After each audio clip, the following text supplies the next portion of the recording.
किसान भाइयों राम राम। आपका स्वागत है हमारे इस चैनल फार्मर्स एंड गार्डनर्स। हमारे लिए किसान ही भगवान है। आज हम आपको धान में होने वाले ब्लास्ट रोग की संपूर्ण जानकारी देंगे, जिससे आप इस रोग को पहचान कर उसका सही रूप से नियंत्रण कर सकें, क्योंकि रोग से बचाव ही निदान है। अगर हम पहले से ही तैयारी करके या रोग की प्रारंभिक अवस्था पर ही अगर हम उपचार कर देते हैं तो हम किसी भी रोग से आसानी से छुटकारा पा सकते हैं, जिससे हमारी उपज पर सीधा प्रभाव पड़ेगा और हमारी उपज बढ़ेगी।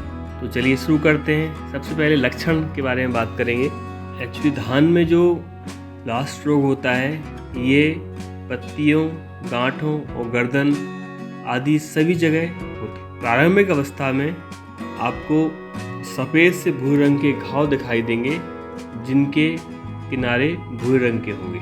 इसके बाद ये धब्बे बड़े होते जाते हैं और इनकी आकृति या इनका आकार 0.5 से 1.5 सेंटीमीटर लंबा और 0.3 से 5 सेंटीमीटर चौड़ा तक हो जाता है। जो घाव पुराने होते हैं वो अंडाकार दिखाई देने लगते हैं और कई बार तो ये रोग इतना बढ़ जाता है जो गठाने होती हैं वहाँ से पौधा टूट भी जाता है। कभी कभी ये रोग जड़ के पास भी नोड्स में हो जाता है तो हमको तना छेदक जैसे लक्षण दिखाई देते हैं, जिससे कि पूरा पौधा ऊपर से पीला पड़ने लगता है। इस तरह की मुख्य रूप से आपको लक्षण पौधे पर दिखाई देते हैं। कभी कभी किस्मों के हिसाब से भी धब्बों के आकार थोड़े अलग अलग हो सकते हैं। ये रोग कैसे फैलता है हम आपको इसके बारे में बताएंगे।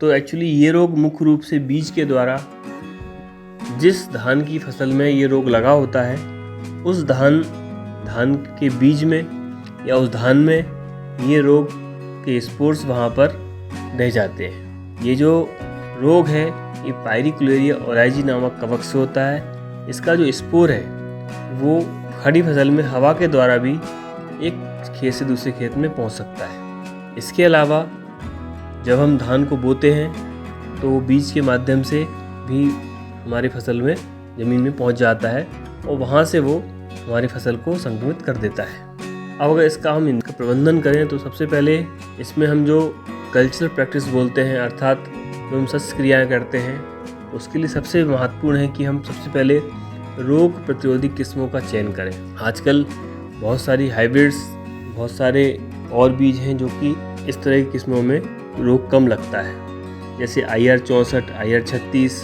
इसमें भी ये रोग पहले की तुलना में कम लगता है। आजकल इससे भी लेटेस्ट बहुत सारी किस्में आ गई हैं जो आपको मार्केट में उपलब्ध हो जाएंगी। इसके अलावा सबसे महत्वपूर्ण है कि हम नाइट्रोजन वाले उर्वरक जैसे यूरिया का इस्तेमाल आवश्यकता अनुसार ही करें, अधिक ना करें, क्योंकि अगर हम अतिरिक्त नाइट्रोजन का इस्तेमाल करते हैं तो जो हमारा पौधा होता है वो सॉफ्ट हो जाता है और सॉफ्ट होने के कारण, मुलायम होने के कारण उसमें ये रोग अधिक लगता है। और अगर हम नाइट्रोजन को देते हैं तो कम से कम 3 भाग में उसको बांटकर। इसके अलावा अगर इसकी निगरानी और अच्छे से करते हैं तो हम ये देखें कि टाइम से हम बुआई करें, समय से बुआई करें। अगर हम लेट बुआई करते हैं तो ये रोग अधिक होता है।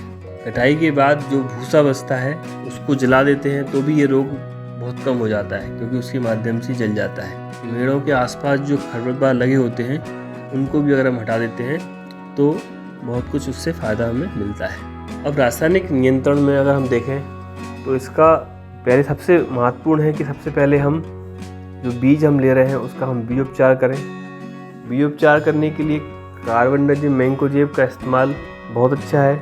इसके बाद अगर हम ट्राइसाइक्लोजोल जो फंजीसाइड आता है उसका भी हम इस्तेमाल स्प्रे में कर सकते हैं। हमें जैसे ही थोड़ा सा भी ब्लास्ट के स्पॉट्स, धब्बे हमें पौधों पर दिखाई देने लगते हैं, उसी समय हम इसका इस्तेमाल कर सकते हैं। तो अगर हम प्रारंभिक अवस्था में इसका इस्तेमाल कर लेते हैं तो हम इस रोग से बहुत हमें लाभ होगा और हमारी फसल खराब नहीं होगी। इसके अलावा बायोलॉजिकल अर्थात बायो फंजीसाइड आता है, इसको हम सीडोमोनास फ्लोरेसेंस कहते हैं, जिसमें हम सीडलिंग जब हमारा जो रोग तैयार होता है उसकी जड़ों को हम उसमें दबाकर और फिर लगाते हैं तो भी हमें बहुत लाभ होता है। सीडोमोनास फ्लोरेसेंस से हम जब उपचार करते हैं तो उसके लिए हमें नर्सरी से जब हम पौधे निकालते हैं तो निकालने के बाद 30 मिनट तक उसके घोल में हम उसको डुबा के रखते हैं। उसके बाद हम उससे ट्रांसप्लांट करते हैं, प्रत्यारोपित करते हैं। ये जानकारी आपको कैसे लगी हमें कमेंट करके बताएं। साथ साथ हमारे चैनल को सब्सक्राइब करें। धन्यवाद आपका बहुत बहुत।